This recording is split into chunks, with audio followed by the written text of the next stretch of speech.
David Korn, welcome back to Mea Culpa. Great to see you, my friend. So much going on, so little time. Got a million questions for you, so I'm going to jump right into it. I want to start with the government shutdown. Now, look, we're in week 3 with federal workers beginning to miss their paychecks. Vital services are now frozen. In your view, who caves first? Would it be Schumer and my Democrats, or do you think it'll be Trump's MAGA bloc?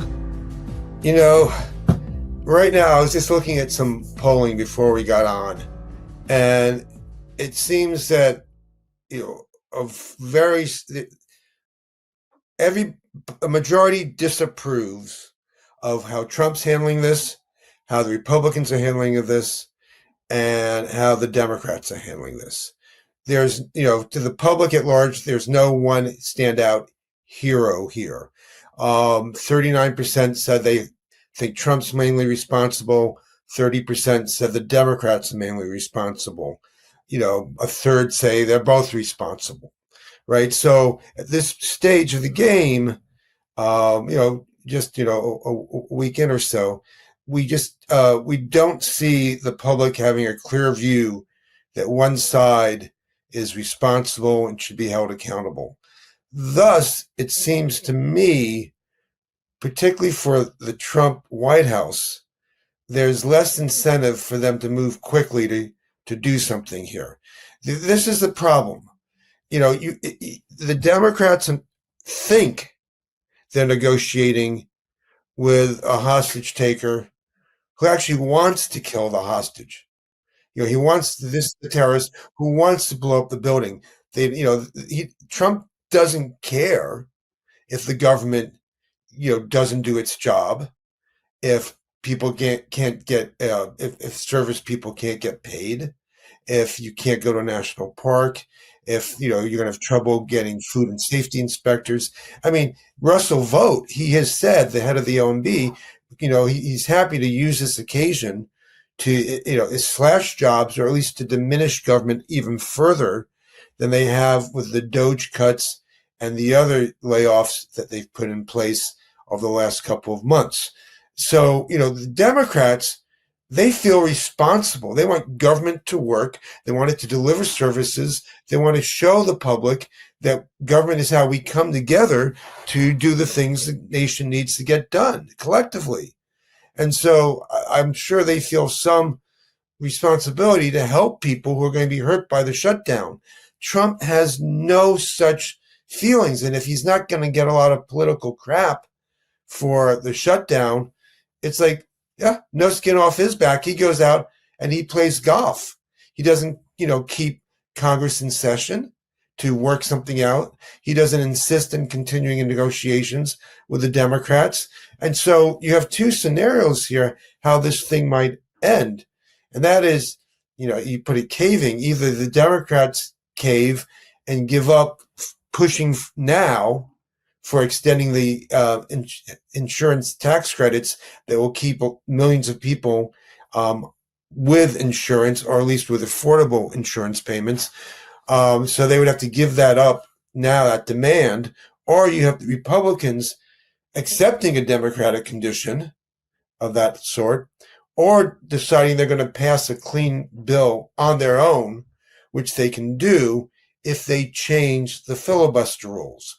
So is Trump going to grant the Democrats, who he calls gnats and the party of Satan, anything?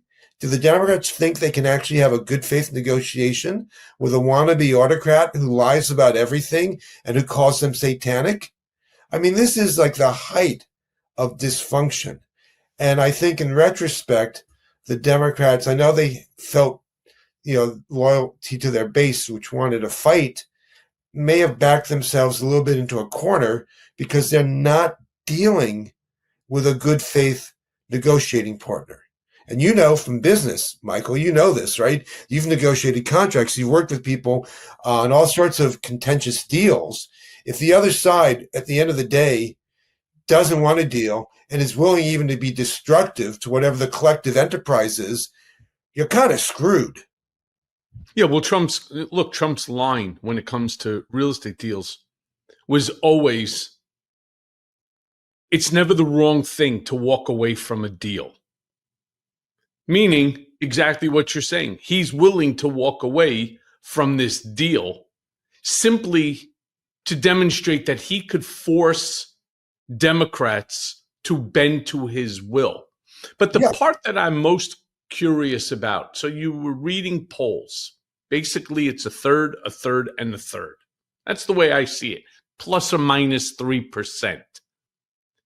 My question to you is, how could somebody come up with that analysis when the White House is controlled by Republicans, as is the Senate, as is the House of Representatives? This is a Republican-controlled government.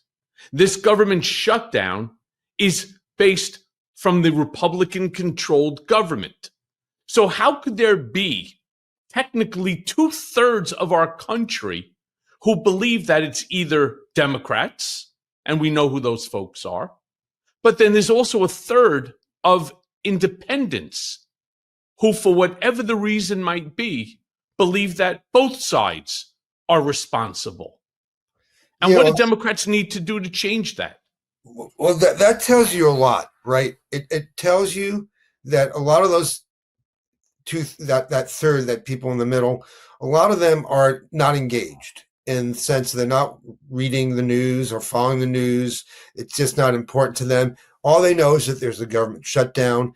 And it's always been my hunch in this stuff that a lot of Americans, they just don't like chaos. They just don't like a mess. They think that people in Washington should do their job, which means passing bills and running the government. And they don't get much beyond that in looking at who's doing what and why things are going amiss. And then you have, the problem that, Trump connects with his MAGA base and creates this, this strong bond, and they're not going to believe anything other than what he says.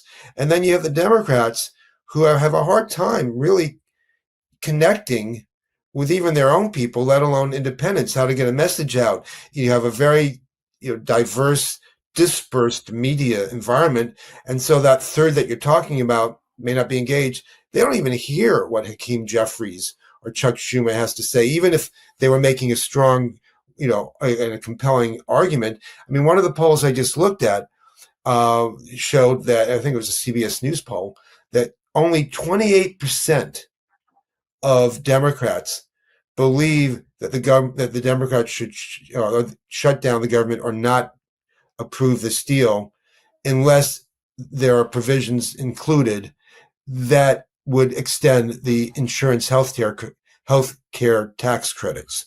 So that 28% of their own, only 28% of their own people see the logic or the reason in what they're doing here.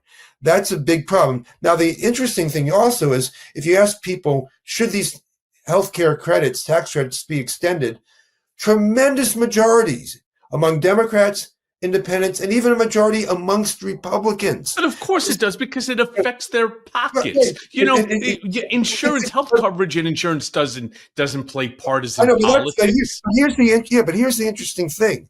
The Democrats are on the right side of these numbers in terms of the policy they're proposing. But they haven't been able to convince a majority of their own people, let alone independents, that proposal is important and is worth, this fight with Trump. Or they haven't made that connection.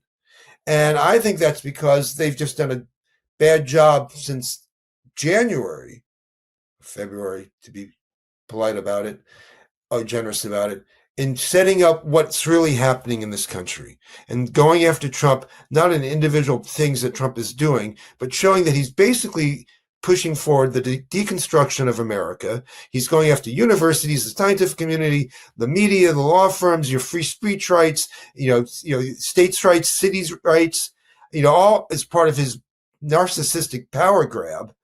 And that this fight, and that includes, cutting off health insurance for millions of Americans.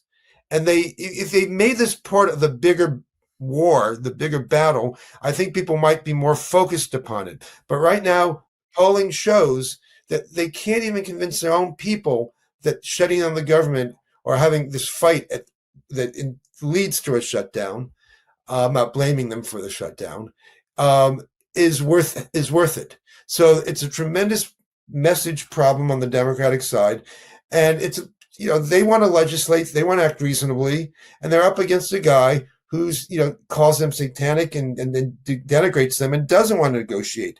And they haven't really figured out, what do we do with a person like that? How do you deal with a person like that? And that, I think, is the bigger problem here, and that needs solving before they can move ahead and win any legislative battles. Yeah. Well, look, let me be very clear. I've been very critical of three individuals on the Democratic side. First and foremost, Ken Martin, the new head of the DNC.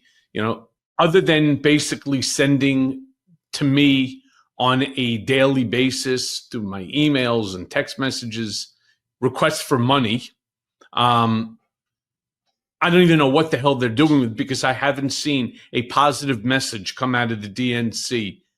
And we have right on our side. There's 30 million Americans are going to get smashed on or 40 million on their health care.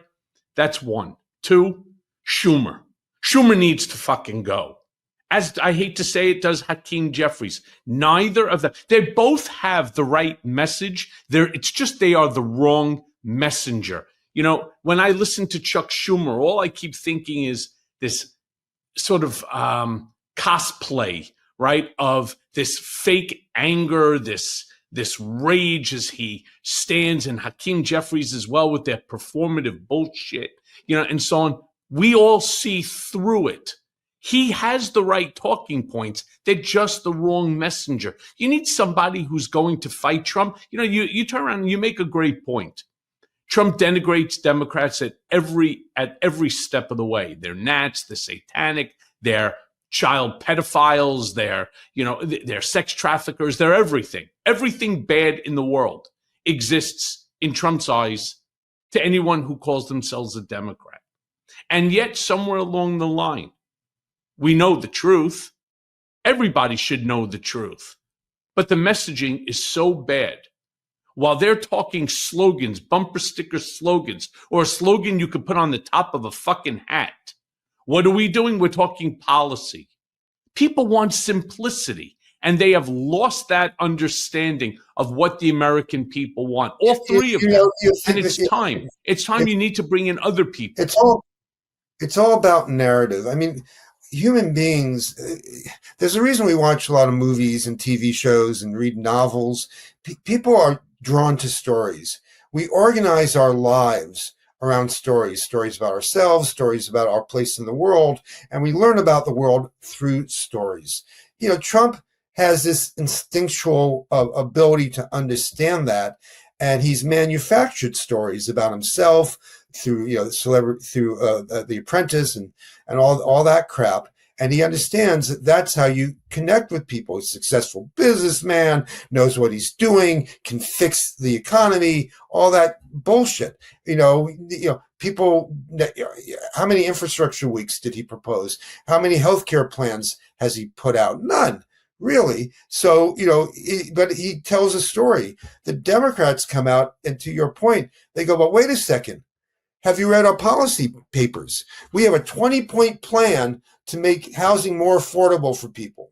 And, the plan makes sense if you read it, and it's better than what the Republicans are proposing, but people don't really absorb that anymore. They just don't get it. You have to be able to come out and, be very symbolic in what you talk about in a way that illuminates or supports or buttresses the overall story you're telling. I've always thought that, the Democrats should come out and say, America, do you like teeth? Do you want to keep your teeth? Well, of course you do. But, under us, we want to help you. We want to help people. And that means expanding Medicare to cover dental. The Republicans don't want to do that. And so when you turn 40, 50, 60, and you start losing your teeth, or your parents are losing their teeth, or your spouses, it's damn expensive to do anything about. It costs thousands and thousands of dollars, which a lot of you don't have. We want to deal with that. Right.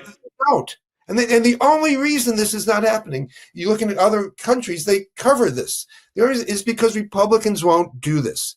And I Yep. think you need to have messaging like that, very simple. They want to put corporations in control of your lives. They don't care about you. And Trump only cares about himself, power. And look what he can't even have a civil conversation about a negotiation. And I think they just need to, speaking of teeth, to kick him in the teeth, metaphorically speaking, of course. They don't advocate violence, again and again and again and again. And that's the overarching, superstructure of Right. that you then put your message in about shutdowns and By the way, policy. that's a great message. That really is great. But it's funny because you said that he makes things up. Now he went before the Navy. He spoke about how he knew Osama bin Laden a year before the attack on the World Trade Center. Now, I was there during that time.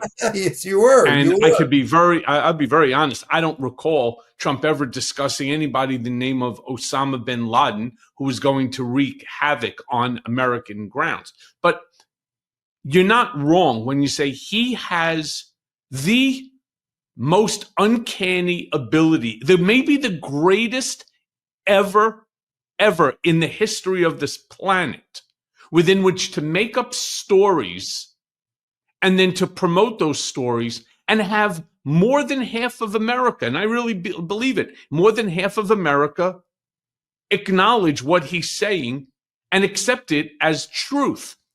I'll go one step further just to show you. So we're now coming to our 250th year of being the United States of America. 1776, now all the way to 2026, 250 years. And what's America going to do to commemorate this 250-year experiment called democracy? We're going to create a commemorative coin. Not a commemorative coin that shows the American bald eagle or the United States Constitution. No, fuck that. No. Minted with Trump's image on both sides of the commemorative coin. One is going to have Trump looking into eternity, very similar to the George Washington quarter, the Lincoln penny, whatever. This is Trump profile looking off into eternity. And the back of the coin, God forbid again, that it should be the bald eagle, it should be the Constitution, maybe the Statue of Liberty, maybe all three. I don't know. No. It's going to be Trump with his fist raised in the air, fight, fight, fight. Let me ask you a question. Was this commemorative coin to one man's ego say about where we are as a country? Well, it says that we're being too accepting of his authoritarian impulses. We see him putting his big visage of himself on the Department of Labor building on Pennsylvania Avenue. I mean, it's all vainglory. This is all about him. He doesn't care about policy details. He just wants power and attention. And it's, if any other president tried to do this, I mean, we remember, Glenn Beck in after Obama won, kept saying he wants to be emperor. He has this gigantic ego. He has to be in charge of everything. It's like, and is he complaining about Donald Trump and his emperor fixation, his dictator fixation?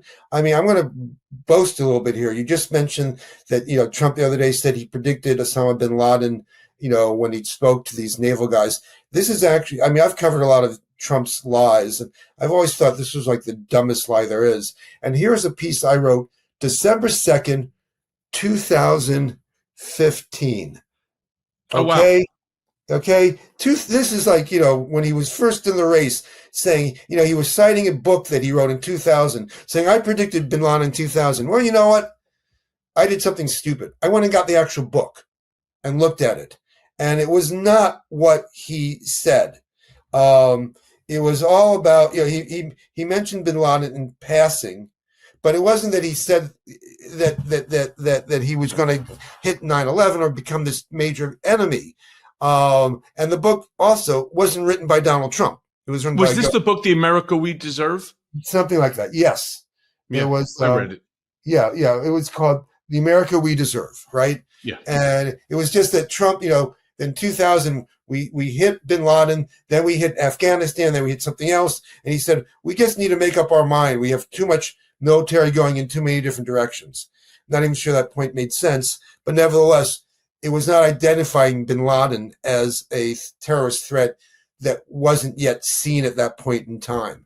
He just keeps repeating this shit. I mean, to me, I thought you were going to mention the Portland, remark when he says, "Have you seen it? Have you seen it on TV?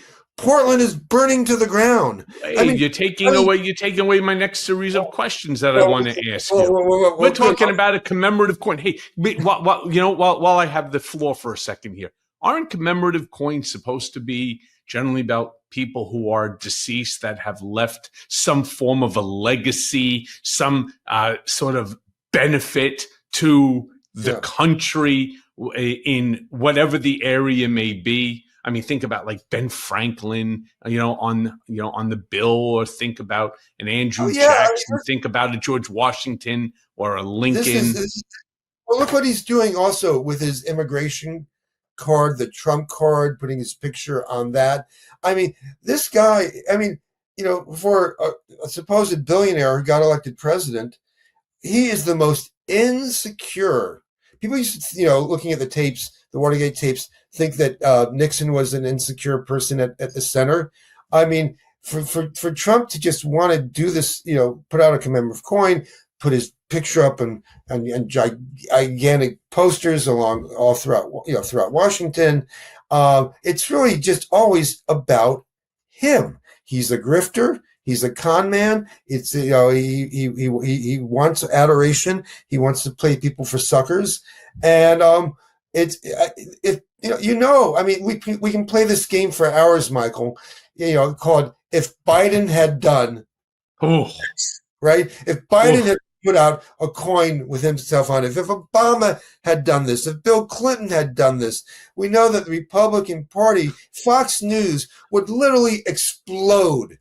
Explode! Oh my God! You would have one journalist after another ripping their hair out of their head. But it's not just the gigantic banner of him on the building. It's not just the commemorative coin. He wants his face now in Mount Rushmore. Let me go one step further. He has, as you said, the Trump gold card, right, or soon to be the platinum card if you want to buy it for $5 million. Allegedly, we've sold like $3 billion of those, but I'm curious where that money is. All right, let me be honest with you. There was a time I thought I could outsmart my waistline. Skip breakfast here, maybe eat half a bagel there, except, surprise, surprise, I'd wind up face deep in a pizza box by midnight. That, my friends, is not a plan. That is denial. Now, look, we've all set health goals: lose weight, exercise more, eat better. But without a plan, they fade. And that's where Prolon comes in. Prolon's 5-day fasting mimicking diet is the real thing. It's not injections. It's not misery. It's science-backed structure that helps you burn fat, protect muscle, and rejuvenate your cells, all while eating actual food. And now they've leveled up with Prolon Next Gen. It's cleaner, more convenient, more flavorful, with 100% organic soups, teas, and ready-to-eat meals. Look, no matter the season, when I'm craving a real reset, Prolon is the only nutrition program that works for me. It's convenient and backed by Nobel-winning science. And you know what? It works. You'll actually feel the difference. And here's the kicker. For a limited time, Prolon is offering listeners 15% off site-wide plus a $40 bonus gift when you subscribe to their 5-day program. So just go now and visit prolonlife.com/mea culpa. That's Prolon Life, PROLONLIFE.com/mea culpa to claim your 15% discount and your bonus gift. Do it now. Trust me, your body will thank you. I'll go even further. He wants to now, there's a there is a motion on the floor, if they ever come back to work, the House of Representatives, to change the name of the Pell Grant to the Trump Grant. And to those people who understand, they're cutting back, right? They're cutting Pell Grants. Yes, but they want to change the name to the Trump Grant. I mean, it goes on and on. It doesn't just stop. How about the changing of the name from the Kennedy Performing Arts Center to the Melania Trump Performing Arts Center? I mean, it is truly amazing to see something like this. And somewhere along the line, there's a whole group of people out there, people who I even know here from the Upper East Side of New York, guys who went Ivy League, doctors, lawyers, bankers, you name it, turning around saying, yeah, I don't see a problem with it. Really? Yeah. You don't see a problem with it? Because I do. Yeah. Well, I think most, I bet a majority do. But this is, the big issue here is, you can look at Trump's approval rating or disapproval rating. His approval ratings are very low. A lot of his policies going after the migrants the way he's doing it, that's underwater, right? Even on, his spending, the big, ugly, terrible bill is underwater. A lot of what he's done is not popular. He himself is not popular. But the question, and his attacks on universities and on law firms and his power grab is not, and journalists and this one and that one, and free media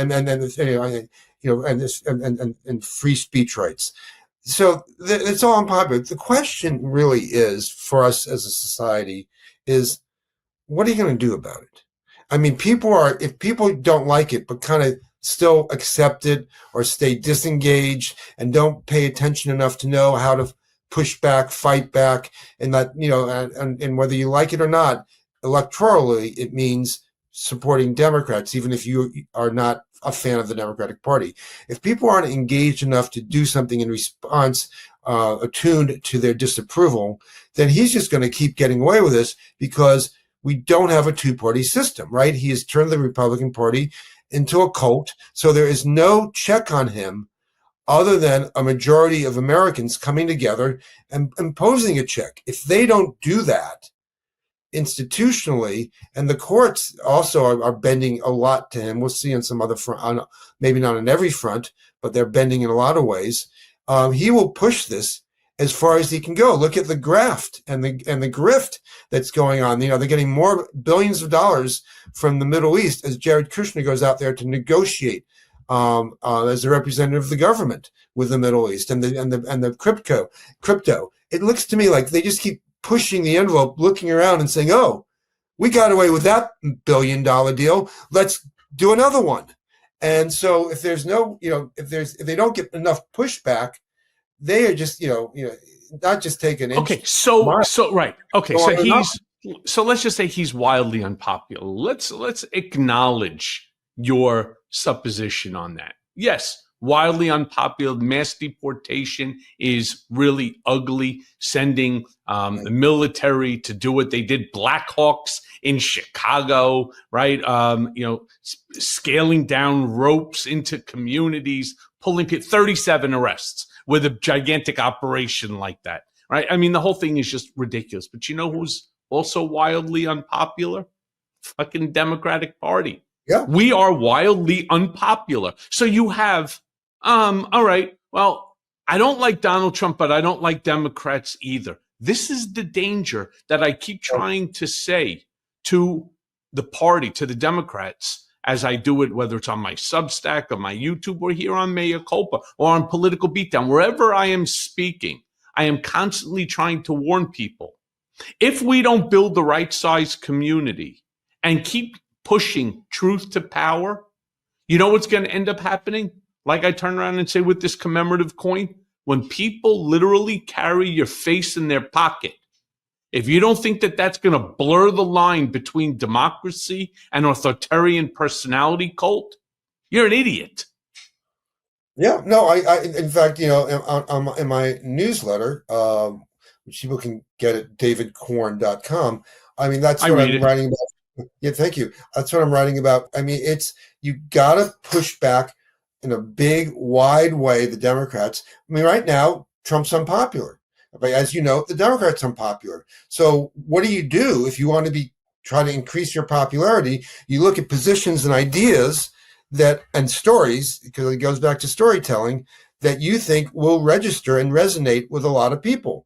And that's what you press. And give Trump credit. He knows how you do this. You do it every day, over and over and over again, because with our diverse media ecosystem where people are busy streaming, shopping online, doing email, Facebook, Instagram, social media, and all this other stuff, it is indeed hard to cut through. But if you have a clear message and a clear story, good guys and bad guys, and you repeat it over and over again in, basic terms, I won't say simple terms, but basic terms, only then do you have a chance of connecting with people. It's really hard being a good communicator in a mass media world in which people are all attuned, though, to their own different lanes of that mass media. Mm-hmm. It's a very challenging thing to do. And it's not, so I'm not saying this is easy and it's a silver bullet, but I don't see the Democrats as an institution collectively trying to figure out how to do that. Now, we see people like Gavin Newsom and J.B. Pritzker, and to me, it's interesting that it's governors out there who are executives who run things, right? They run states.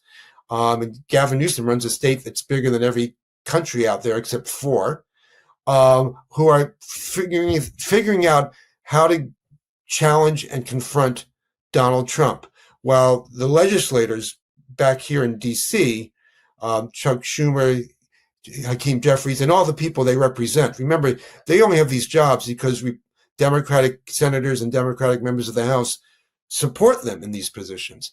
They get bogged down. They can't really figure out how to get a good message out. But a governor has more of a platform and is more confrontational. And he's not trying to negotiate with Trump. They're out there trying to win the story against Trump. Mm-hmm. And so that, to me, that's interesting. And they need, and Newsom and Pritzker, and I can criticize them for all sorts of things, are at this point in time showing Democrats, to some degree, how to move forward here against Trump. Yeah. Like I've always said, there's only one way to fight a bully, right? And that's, you got to be the first one to punch in the face.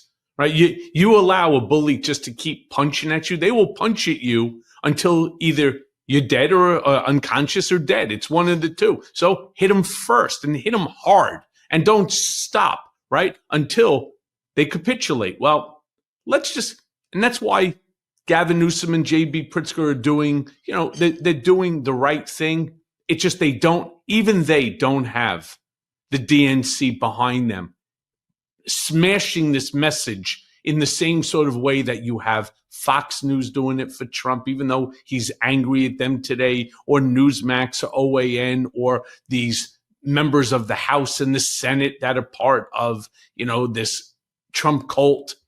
Which brings me to the point that you were bringing up, and that, of course, is the deployment of the National Guard to Portland.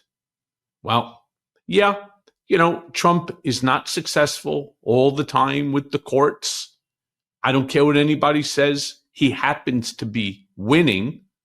Is he winning the plurality of them? No, but the ones he's winning are extremely important. And worse than being important, they're dangerous to our democratic republic. So Trump goes in, he tries to deploy the National Guard to Portland, Oregon. For what purpose? Shut down alleged protests. According to him, Oregon's on fire. It's burning. The whole fucking place is burning down to the ground. It's a complete and total disaster. Federal judge turns around and says, yeah, I don't think so, pal. And he temporarily blocks him from doing it. Question I want to ask you. Need somebody to give my audience, my listeners, some real sound advice here. How big of a warning shot is this to his power grab? Well, we'll get to that in a second. To me, the stunning thing here is Trump is out there on his, when he went to speak to Navy cadets saying Portland is burning. Look at the images. Look at the images. Portland is burning. You look at the images. Portland is not burning. I mean, there are like a couple dozen protesters outside one ICE facility, and a couple times there have been scuffles with police and others out there, but nothing is burning. I mean, you go throughout Portland, and they have their musicians in the street, their street festivals. It looks pretty lovely this time of year. They're getting less rain than usual. I mean, it's not. It's. I mean, imagine if we had a president who came out and said, yesterday, a UFO spaceship landed next to the Oval Office. An alien came out looking like Sylvester Stallone. He grabbed me, put me in the ship, took me to a mothership. They submitted me to all these testing and probing. And when I came back, my schlong was 15 inches long. If someone said that, the president said that, you'd say, it's 25th Amendment time. This guy is crazy. He's nuts. He's either the biggest liar we've ever had or completely delusional. Now, Trump saying Portland is on fire and burning to the ground is akin to that sort of story. And yet, he says it, the media reports it, the media might even say, well, there are no fires in Portland, he's not telling the truth. But the import, the absolute craziness of him saying something like that doesn't really get conveyed. And we have this sort of, well, that's just Trump being Trump. And we've kind of lost the ability to hold him accountable, or at least see him for this, this demagogic authoritarian who will say anything. It doesn't matter if it's true or not. So he's saying this, and that's the reason for deploying troops. A judge comes along and says, all the facts you submit to support your deployment of troops are not facts. It's just not true. And I'm going to say no. Now, we've seen appeals court and the Supreme Court, reverse decisions like this. And we're going to see how far this goes. I mean, this is all on the basis of a demonstrable, highly obvious lie. And we find that our institutions, whether it's the media or the courts, are just not always up to the task of reining in a crazy demagogue. Okay, so let me stop you there for one quick second, because there really are two scenarios, and only two scenarios here. The first one is yours, that there's something mentally wrong with him, that it's delusional, and maybe, it's time for the 25th Amendment. But I have another supposition here. What if he's actually not delusional? He knows exactly what he's doing. And you say, okay, Michael, well, what the hell is he doing? You know the guy better than any human being alive, right? Right? Oh, yes. I actually know him better than any human being should know another human being that's not themselves. What if I say to you that Trump is testing martial law on a smaller scale? He's sending these troops against American citizens, despite the fact it's illegal pursuant to posse comitatus, but he's doing so under the guise of law and order. And everybody, you included, David, want law and order in America. And so, well, it's batshit crazy. And there are no buildings burning, and this isn't a massive riot. And it's his definition of law and order. 10 people standing there with homemade banners in front of an ICE detention facility screaming, "Stop the deportation now." He's doing this. This is him testing martial law. It's only one of two things. So which one do you think it is?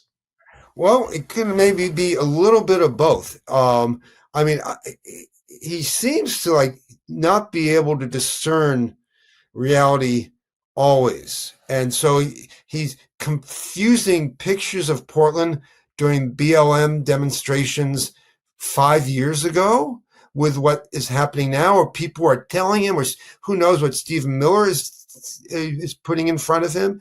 But he's certainly not taking care to figure out what really is happening. And because he sees it as you put it, as an opportunity to basically exert his power.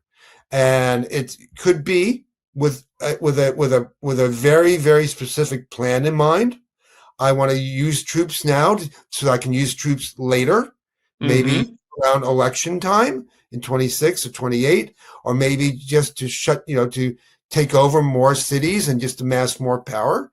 It's certainly, I mean, he is doing this for a reason, for a greater reason than Portland. He told the military commanders when he went to had that meeting with all the admirals and generals. Pep rally. That Pete Hegseth, the pep rally with no pep, because they just sat there, right? Because they were not going to applaud these guys, and they shouldn't have. They don't like which, by the way, will come back to haunt them. But go ahead. Yeah, probably. But at that pep rally without pep, he said we're going to use the American cities as training grounds. So he's already thinking that they want to use these cities and call out the guards so that the military can become better at doing things like this. Now, he might say, well, that I just meant for overseas stuff, but I think it's very easy to look at that and say he's thinking about how to do this in a lot of cities in a bigger way for other reasons. So I think it is a real concern and a real worry. And so when he justifies sending troops by screaming out Portland is on fire and is burning, that's when I think the media and any responsible politician ought to come in and say, you're either lying on purpose, or you are completely delusional and can't perceive reality as it is. I mean, it's like the Reichstag fire. I hate always going back to Nazi Germany, but he's looking for reasons to demonstrate his ability to use the military to crack down on opponents, critics, anyone he doesn't like, whether it's the Ford Foundation or Antifa. And so it is, I think this is all highly, highly dangerous. And why, going back to our original point, Michael, why if the Democrats can't get a grasp on this and tell this narrative to counter his narrative, we're in a lot of trouble. Oh, that we are. And like I've also been saying very vocally, if the appeals court green lights, because Trump lost, as we were talking about, the ability within which to deploy the National Guard there in Oregon, if the appeals court actually reverses it and they green light this plan, we can all kiss our right to protest in any city. In any city that Trump decides is too radical for his liking, we could kiss that goodbye.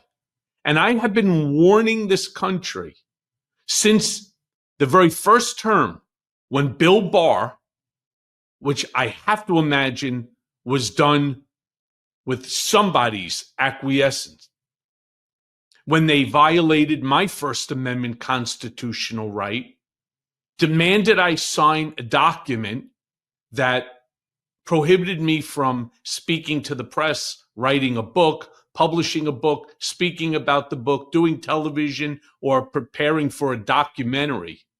They then remanded me back to prison. Now, of course, my habeas corpus petition freed me, but not before, more solitary confinement. My biggest fear, and I said it years ago and I'm saying it again today to all of my listeners, this is not a joke. Any place that this administration, whether it's Trump who's doing it, or Stephen Miller, or Russell Vought, or Tom Homan, or Kristi Noem, or any of this rat pack, any of them believe that whatever it is that you're saying is too radical for their liking, they will shut your ass down and they will throw you in prison. Because they want to imprison everybody. That I think that is the goal they're working towards, to the end of dissent, right? They're trying initially to do it with intimidation, They're intimidating the law firms. They're intimidating universities, some of which have bent, and we're waiting to see what Harvard is going to do. We see Trump going after, big media operations, CBS News, ABC News, and the Wall Street Journal, the New York Times, and others, all about, suing and getting money or just intimidating them. They're going to go down a list, whether it's a formal list or not a formal list, and go after voices on social media, smaller media outlets, nonprofit media. We've only we're not even through the first year here, right? So they have others in their sights. Trump is trying to totally delegitimize the Democratic Party and vilify it as the enemy within, a phrase that he used recently, that he's used in the past to describe Democrats and progressives, as well as the media. They're the enemy within, the enemy of the people. You only say those things so that you can, delegitimize and undermine them and set up the foundation for legal actions against them. They're the criminal prosecution of James Comey, and they're trying to do this with other Trump critics who served in past administrations. And even if they, the indictment of Comey is just pure trash. And I've been reading indictments for decades as a journalist. I've never seen anything. It's like an 8th grader wrote this, and I don't think the case is going to hold up. There's nothing like a health scare in the family to slap you across the face with reality. A buddy of mine passed unexpectedly just a few weeks ago. No plan, no insurance, and his family was left scrambling just to keep the lights on. And I thought to myself, if that happened to me, what the hell would my family do? And that's when I realized protecting your family's future, it's not just smart, it gives you peace of mind so you can actually live in the present. Because the truth is, being a breadwinner means if you're gone, so's the paycheck. Mortgage, tuition, bills, they don't just disappear. And here's the good part. Ethos is an online platform that makes getting life insurance fast and easy to protect your family's future in minutes, not months. No complicated process, no medical exam, just a few health questions, and you can get a quote in as little as 10 minutes. Same-day coverage without even leaving your house. Some policies are as low as $2 a day. As of March 2025, Business Insider even named Ethos the #1 no medical exam instant life insurance provider. And 3 million families have already trusted Ethos to help them find the right coverage. So here's what you need to do. Protect your family with life insurance from Ethos. Get your free quote at ethos.com/Cohen. That's ethos.com/Cohen. Application times may vary, rates may vary. Sample rate for a 10-year term life policy for 35-year-old healthy, non-smoking male. So don't wait. Tomorrow isn't promised, but you know what is? Peace of mind. You know what's worse than a hangover? Nothing. Nothing's worse than a hangover, except maybe karaoke videos of yourself that you don't even remember recording. And that's why I ditched the booze and started reaching for Soul's out of office gummies. Same light, happy buzz, but no pounding head, no sugar crash, and no next day detective work trying to figure out who you texted it to in the morning. Soul is a wellness brand that makes feeling good fun and easy. Their out of office gummies, they hit the sweet spot. Mellow, creative, relaxing, without the drama that comes with alcohol. And here's the best part. You can choose your vibe. They've got 5 different strengths, from a gentle microdose to a more elevated experience. It's like picking your playlist, except this one won't end with you singing Bon Jovi into a shoe. And if gummies aren't your thing, Soul's got a refreshing alcohol-free beverage that's perfect for winding down or hanging out with friends. All the fun, none of the fuzzy aftermath. Everything's made from organically farmed, USA-grown hemp. Vegan, gluten-free, low sugar, federally legal. Basically, it's guilt-free good vibes. So bring on the good vibes and treat yourself to Soul today. And right now, Soul is offering my audience 30% off your entire order. So go right now to getsold.com and use code Cohen. That's getsold.com, GETSOUL.com, with promo code Cohen, COHEN, for 30% off. And trust me, this is the only buzz where the only thing you'll regret is not trying it sooner.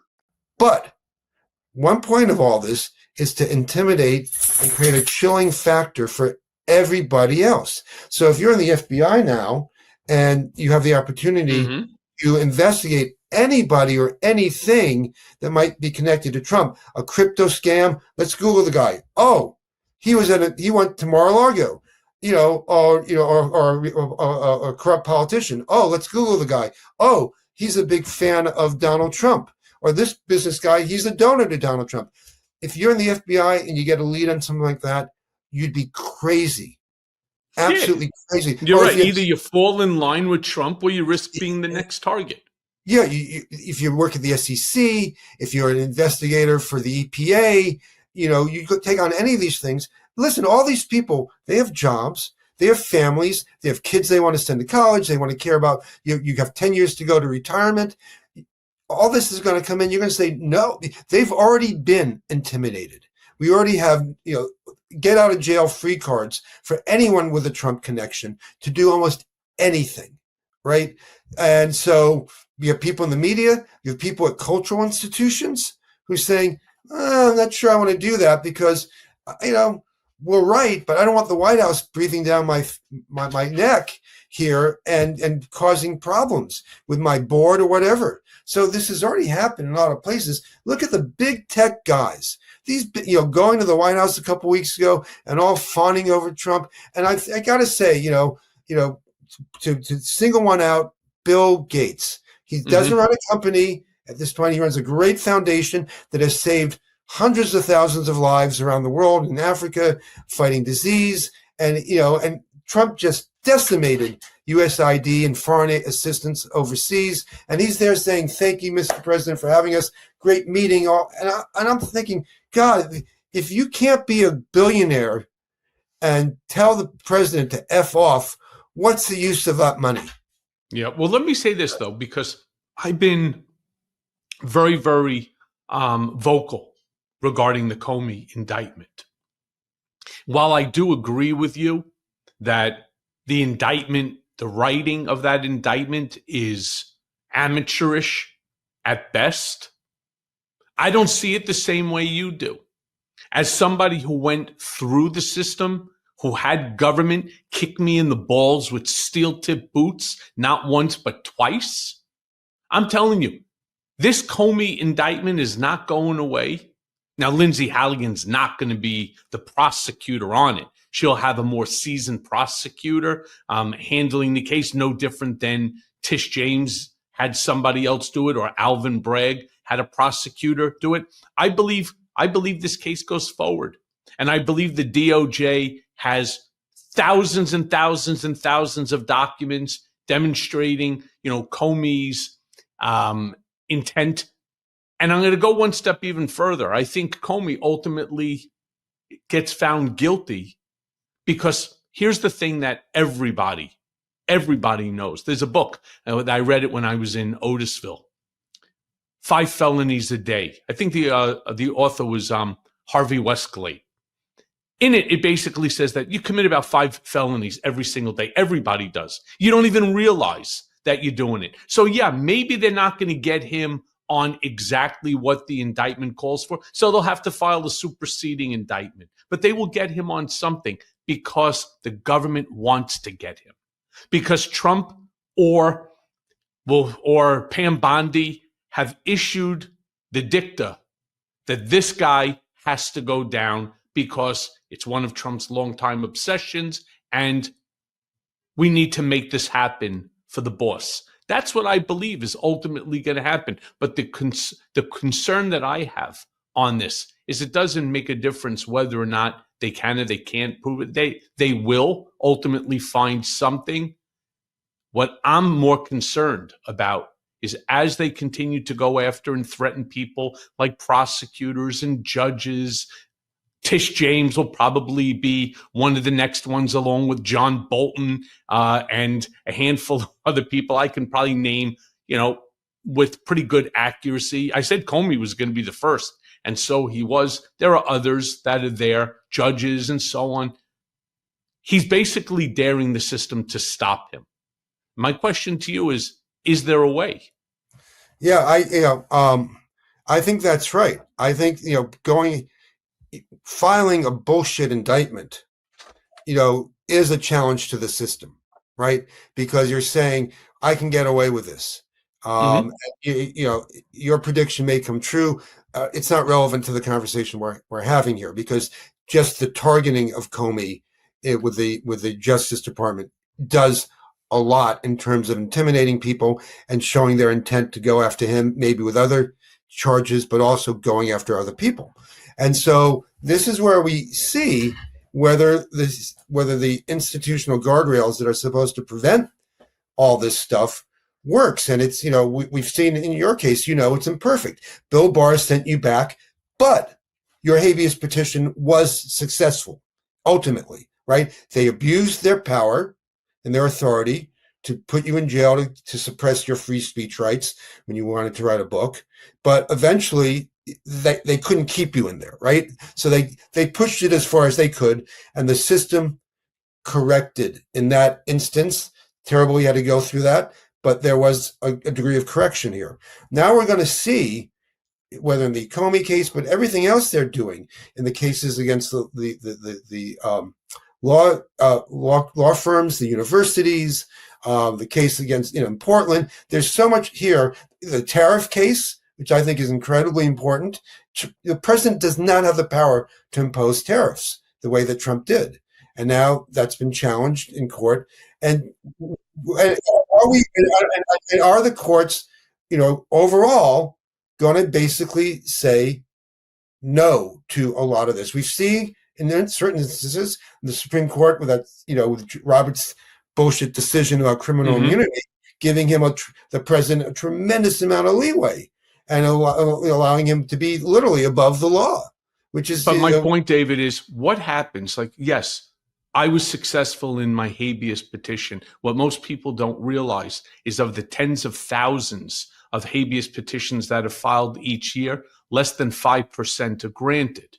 Right. Forgetting about the emotional damage, the mental damage that comes along with bringing you up to 51 days of solitary confinement, right? No movement at all. 3 days, they didn't even fucking feed me. I'm not even going into the scars that get left to you. I was fortunate.